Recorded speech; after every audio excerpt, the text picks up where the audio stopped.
السلام علیکم Urdu Discovery channel کے معزز دوستوں، نئی ویڈیو میں خوش آمدید۔ سلطان صلاح الدین ایوبی کون تھے؟ تاریخ ان کے بارے میں کیا کہتی ہے؟ سلطان صلاح الدین ایوبی کے متعلق معلومات ہم آپ کو اس ویڈیو میں بتائیں گے۔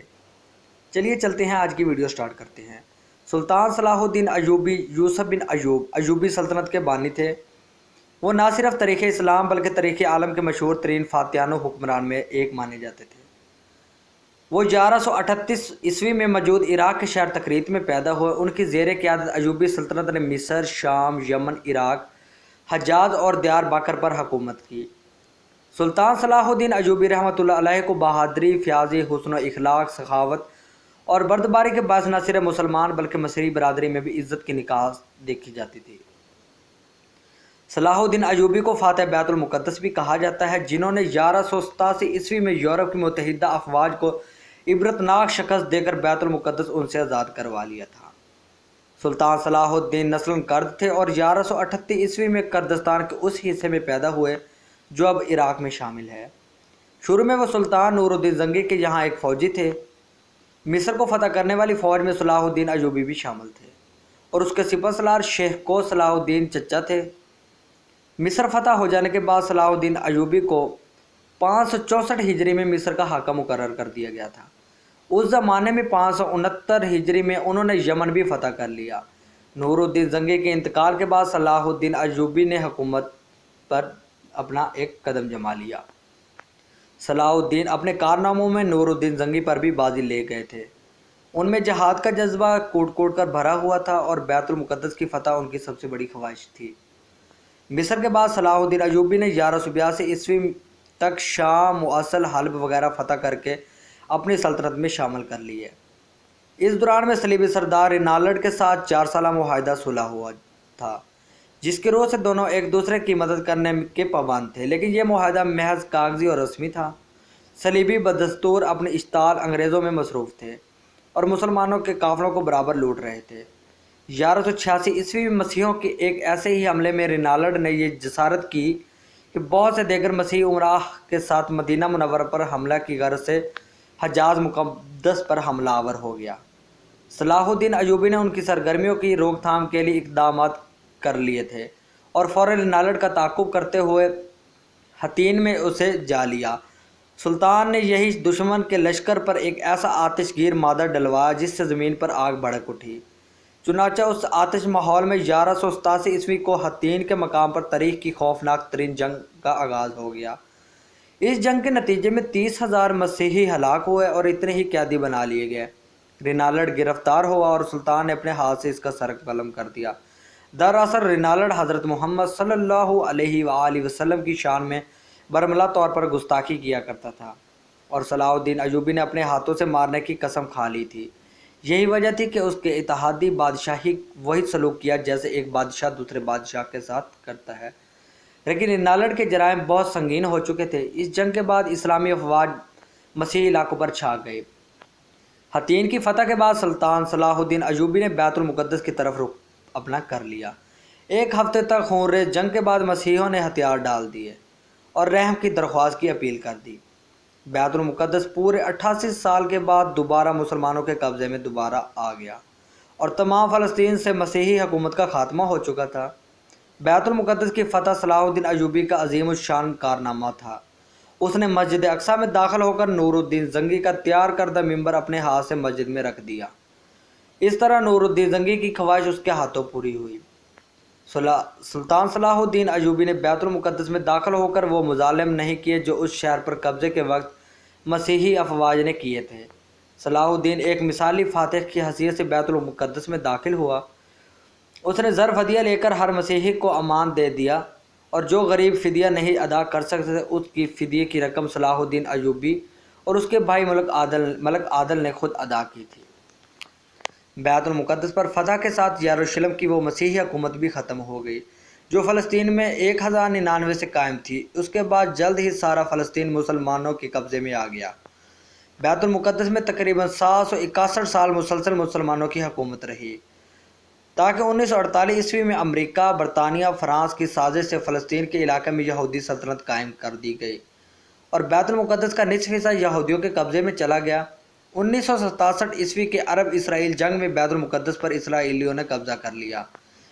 जब बैतुल मुक़द्दस पर कब्ज़े की खबर यूरोप पहुंची तो सारे यूरोप में कहराम मच गया। हर तरफ लड़ाई की तैयारियां होने लगी।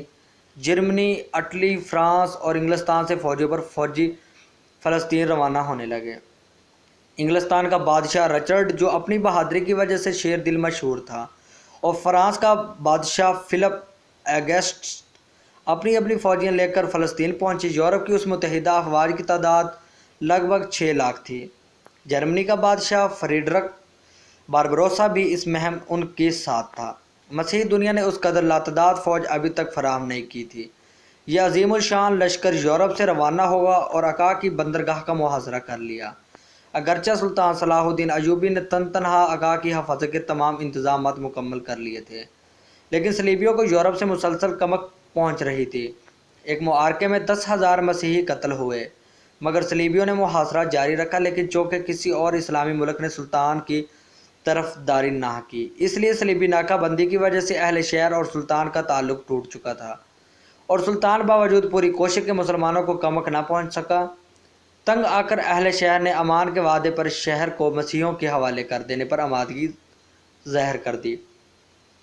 फ़रीक़ीन के दरमियान मुआहदे तय हुए, जिसके मुताबिक मुसलमानों ने 2 लाख अशरफिया बतौर तावन जंग अदा करने का वादा कर दिया, और सलीब आज़म और 500 मसीही कैदियों की वापसी की शराइत तय करते हुए मुसलमानों ने हथियार डाल दिए।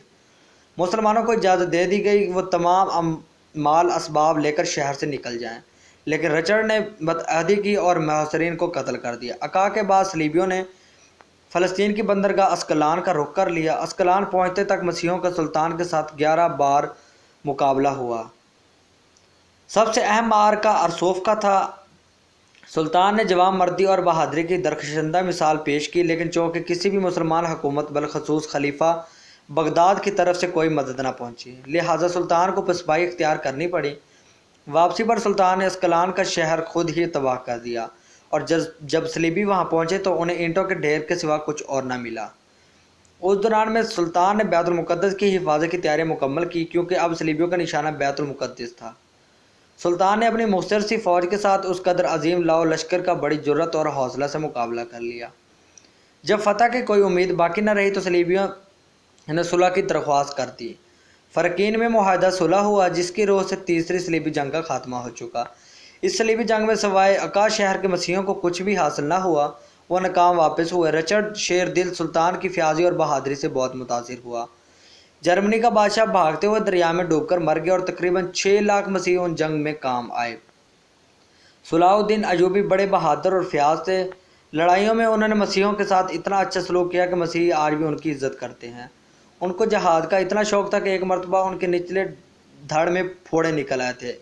उनकी वजह से वो बैठ कर खाना भी नहीं खा सकते थे, लेकिन उस हालत में भी जहाद की सरगर्मी में कोई फ़र्क ना आया। सुबह से ज़ोहर तक और असर से मगरिब तक बराबर घोड़े की पीठ पर रहते। उनको खुद ताज्जुब होता था और कहा करते थे कि जब तक घोड़े की पीठ पर रहता हूँ तो मुझे कोई भी तकलीफ़ नहीं होती, और जैसे ही उससे उतरता हूँ तो मुझे तकलीफ़ होना स्टार्ट हो जाती है। मसीहियों से सुलह हो जाने के बाद सुल्तान सलाहुद्दीन अयूबी मसीहियों को बैतुल मुक़द्दस की ज़ियारत की इजाज़त दे दी।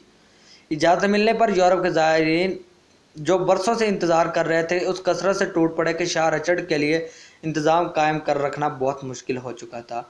उसने सुल्तान से कहा कि वो इसकी तहरीर और इजाज़तनामे बगैर किसी को बैतुल मुक़द्दस में दाखिल ना होने दे।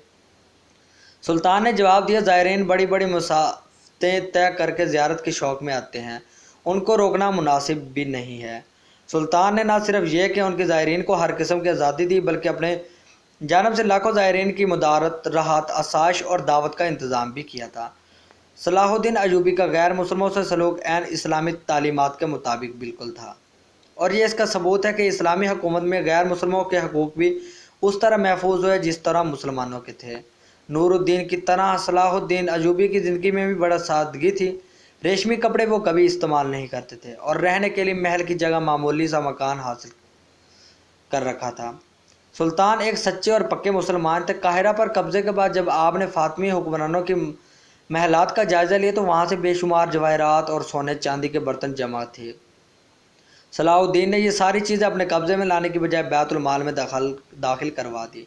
महलात को आम इस्तेमाल में लाया गया और एक महल में अजीमुल शान खानकाह कायम की गई। फातमियों के ज़माने में मदरसे कायम नहीं थे। शाम में तो नूरुद्दीन जंगी के ज़माने में मदरसे और शिफा खाने कायम हुए, लेकिन मिस्र अब तक महरूम था। सुल्तान सलाहुद्दीन अयूबी ने कसरत से मदरसे और शिफा खाने कायम किए। उन मदारस में तलबा के क़याम ताम का इंतज़ाम भी सरकार की तरफ से होता था। काहिरा में सुल्तान सलाहुद्दीन अयूबी की कायम करदा शिफा खाने के बारे में एक सियाह इब्न जबीर लिखता है कि यह शिफा खाना एक महल की तरह मालूम होता है जिसमें दवाओं का बहुत बड़ा ज़ख़ीरा है। उसने औरत के शिफा खाने और पागल खाने का भी जिक्र किया है।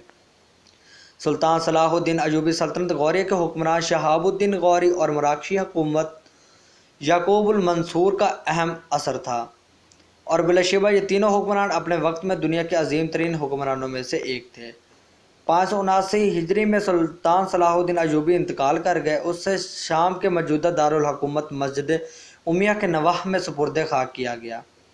सुल्तान सलाहुद्दीन अयूबी ने कुल 20 साल हुकूमत की। मौरख इब्न खलकान के मुताबिक उनकी मौत का दिन इतना तकलीफ़दा था कि ऐसे तकलीफ़दा दीन इस्लाम और मुसलमान पर खुलफाए राशिदीन की मौत के बाद कभी ना आया। मौजूदा दौर की एक अंग्रेज़ मुआरख लेन पोल ने भी सुल्तान की बड़ी तारीफ़ की थी और लिखते हैं कि उसके हम असर बादशाहों उनमें एक अजीब फ़र्क था।